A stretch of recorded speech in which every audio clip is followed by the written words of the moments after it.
Hi guys! If you are subscribed, thank you so much for clicking on this video, and I appreciate you. Thank you for your support. If you are new here, my name is Steph. I have bipolar disorder type 1 with psychotic features and mixed episodes. I was diagnosed really late in life, so I really suffered a lot. I had 4 severe psychotic episodes. I systematically dismantled my life over and over again. And I had crippling depression where I had thoughts of ending my life. There were horrible, horrible consequences to not being on medication and being misdiagnosed. So I do this channel to advocate for medication compliance, and also because medication has completely changed my life. Things are so much better now, and it works. And so I also do this channel to help loved ones better understand someone that they might know going through bipolar disorder symptoms. I make a big point of saying on my channel that if you are a loved one and somebody that you care about is in psychosis and saying horrifying things to you, about you, to you, these things typically come from a place that doesn't exist. Delusions. They're not necessarily deep-seated emotions somebody has about you that they've been withholding. So I hope you know that if you're a loved one, because we can be really awful when we're sick. So I also do the channel to make you guys feel less alone and make me feel less alone. If you have any kind of mental illness, or any type of anxiety, PTSD, whatever you have, you might be able to benefit from this channel. So subscribe if you want to. Okay, so today's video, and please leave a comment if you can relate, because I know all of us have a story like this. Everyone with bipolar disorder has a story like this about something. So in today's video, I'm going to talk about the comment that inspired this video. I'm going to talk about what a thief bipolar is, how much it steals from us, and I'm going to talk about how I deal with that. And I'm going to give you life examples from my life. And also, I'm going to create an example for you for younger people, just so that it really makes sense. Okay, so I really, really, really appreciate this comment. A lot of your guys' comments make me cry. This one did. I just related so much, and I thought it was so unfair and just so unfair. So this person had spent their 30th birthday in downtown Boston in the middle of their first psychotic episode. And I just thought, God, that is so unfair. It's so, just sucks. It just made me really angry at bipolar disorder. It made me feel like there's this thing that just comes in and steals everything from us. Because 30 is a huge milestone. That's like supposed to be this great event where you're having tons of fun with your friends, and this person can never get that back. They're going to spend the rest of their life remembering their 30th birthday as being in psychosis. And bipolar disorder stole that. You know, my 30th birthday sucked too. I was on the other side of it, though. I was in the depression phase. I had already come out of my psychosis because my episode happened in 28, 29. So I related that way because I still feel like my 30th was stolen from me. But bipolar disorder steals so much from us. It steals monumental milestones in our lives. We get so few moments that like really, really matter, that are really important. And so for me personally, I missed my best friend's wedding. I didn't miss her wedding. Let me get into it. So my best friend from college, one of my best friends, was getting married, and I was so excited for her. And I had started to go into psychosis. But prior to going into psychosis, I had already gone to the bridal party brunch. So everybody knew I was going to be part of the wedding. I was supposed to be a bridesmaid, which I was excited about because I'd never really done that before. I had once, but it doesn't count because it was my dad's wedding. Second wedding to someone else. So yeah, it doesn't count. But I had been there for the bridal party, and then I had gone into severe psychosis. I had stayed up all night because I was really excited about something, and I went into hypomania, which went into psychosis. So I was out there on the street, wandering around, talking to homeless people, doing all the stuff that we do when we're in psychosis. And so I was no longer a part of the wedding. And it sucked. And I can never get that moment back. I can never go to my friend's wedding again. I can never be in her bridal party again. I can't get that back. So it sucks. It really sucks when those moments, like, and it stole an opportunity from me. It wasn't just the bridal party. It was all the pictures, getting to wear the dress. The entire thing was gone. And it's just, it's unfair. It's not fair. It's not fair at all. So, that really sucked. I did actually end up going to the wedding because by the time the wedding happened, I had come out of psychosis. But I went to the wedding and I was embarrassed and I was depressed the whole time. It really sucked. I did not want to be there at all because I felt like all of the bridesmaids were staring at me because they knew that I had been at the bridal party, but I was no longer a part of it because of my psychotic symptoms. And it was horrifying. And then I knew my best friend was worried that I was going to do something or act out, or, you know, these were thoughts, things that I told myself. Maybe she didn't feel that way, but that's what I was telling myself. There's, like I said, hair. My dog is shedding.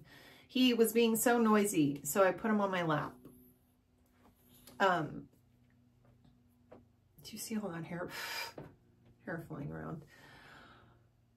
So yeah, so it really sucked. So every time that I have had a psychotic episode in my life, it has taken me an extensive amount of time to make it through that episode to where I recover from that to the point where I feel like myself again, or I start to feel somewhat like myself again. I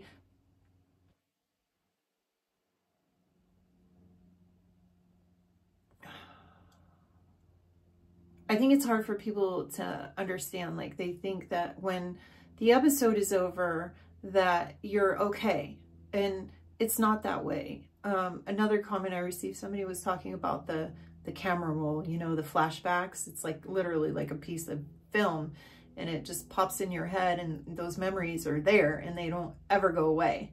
You learn how to deal with them, but they don't ever go away. I still have flashbacks from my very first psychotic episode, and it's something that we as people with bipolar disorder, we have to deal with throughout our life. We are going to have flashbacks. A lot of us, any of us who've experienced psychosis, probably have PTSD because the experience of psychosis itself is traumatic.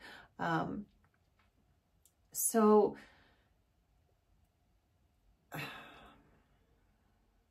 let me give you an example for a younger person. You guys, I made like 5 videos like this, and because I'm lazy about editing, and it just, sometimes it's harder to edit because of the authenticity, blah, blah, blah. So if there's long, awkward pauses, that's why. So anyway, let me give you an example, okay? For a young person, we are not typically diagnosed until we are in our late teens or early 20s, and we have to have a psychotic episode in order to be diagnosed. So for the person that had their psychotic episode, their first episode in homeless in Boston, like, that was unavoidable. Like, that had to happen in order to get the diagnosis. And you have to go through one psychotic episode in order to be diagnosed with bipolar 1. So say you're 17, right?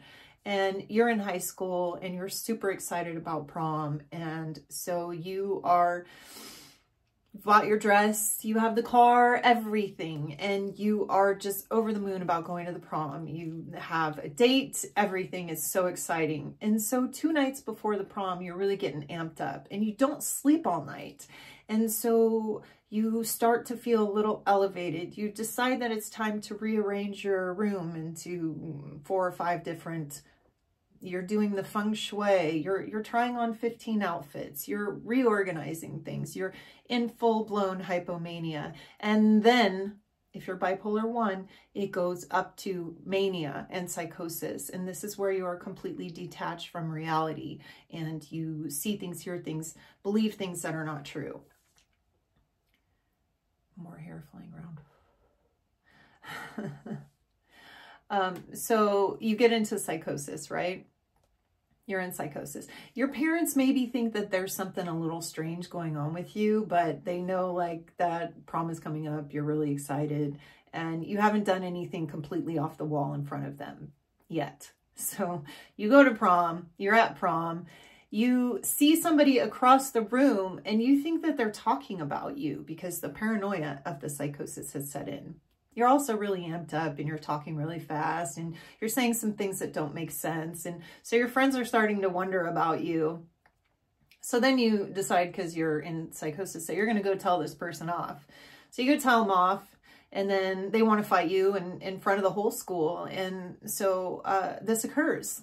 And then you're screwed. Like your whole high school, like you're always going to remember like, oh, this is what happened at prom. And then you have to deal with all the people talking about you at school. And you have to somehow get past that. And it's really, really hard, really hard. And then it goes both ways. If you're bipolar disorder type 2, exact same situation. Stay up all night, get hypomanic, but then you don't go into psychosis. If you're hypomanic, you go into crippling depression.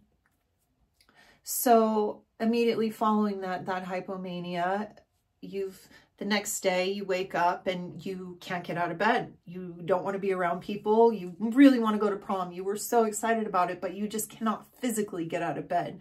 You feel like there is 100-pound weight on your chest. Your stomach is in knots and all you can do is just kind of lay in bed and sleep. And that's all you want to do. You don't want to do anything that makes you feel good. And so you miss your prom.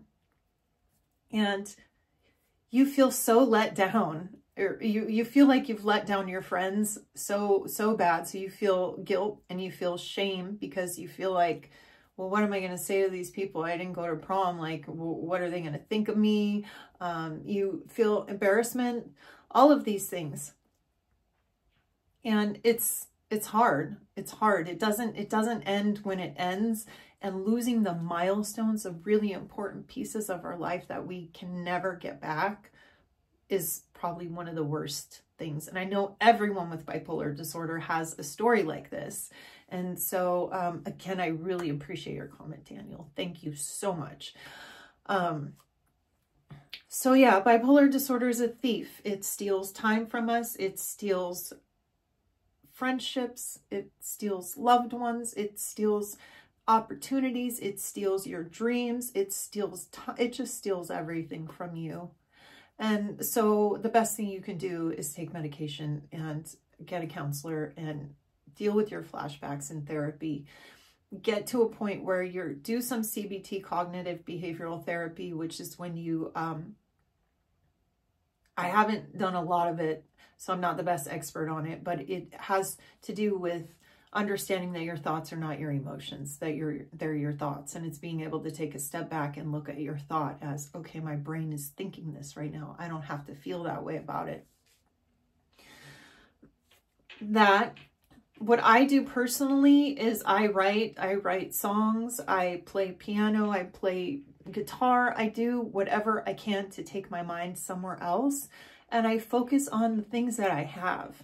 Yes, I can never get back so many moments of my life, so much time. You know, I spent a year in psychosis, another 8 months in probably altogether about 3 years in psychosis, if you count all my episodes. And so I could be really upset. I could be really like, let that bring me down every day. But when it happens, I refocus. I have done a lot of self-help books, a lot of reading. There's a really good book I read called The Untethered Soul by a guy named Michael Singer. That really helped me a lot. I do yoga. Yoga slows everything down. Sometimes things can get really fast. So losing the milestones, there's a couple of things that you can do. You can redo them.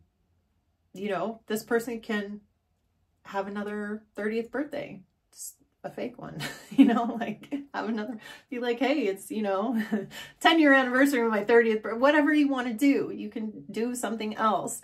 I can't go to my friend's wedding again. I can't be in her wedding party or anything like that, but you know, I might be able to be in her life in a really important moment in the future. So we never know what is in the future. And so just celebrate the amazing moments that you are going to have that you don't know yet about. Be grateful that you're alive, because so many of us do not make it. And take your medication, and there's one thing too that you can really do that helps is there is a breathing app. You can download this app and it will remind you to breathe. Sometimes when you just take a deep breath and refocus, you feel better. So yeah, that's really all I have to say. I'm sorry for the long awkward pause somewhere in the middle. I really appreciate you guys so much. Thank you so much for your support. I miss doing my channel. I know I haven't done as much videos lately. It's my mood changes a lot. I get bouts of depression, and I don't want to do things that I enjoy. And I enjoy doing my vlogs, so you will see more videos from me sporadically. But yeah, my next video is going to be all about how bipolar disorder destroyed my career. So 2 careers actually. So I will make that video next. Thank you again, you guys. Bye.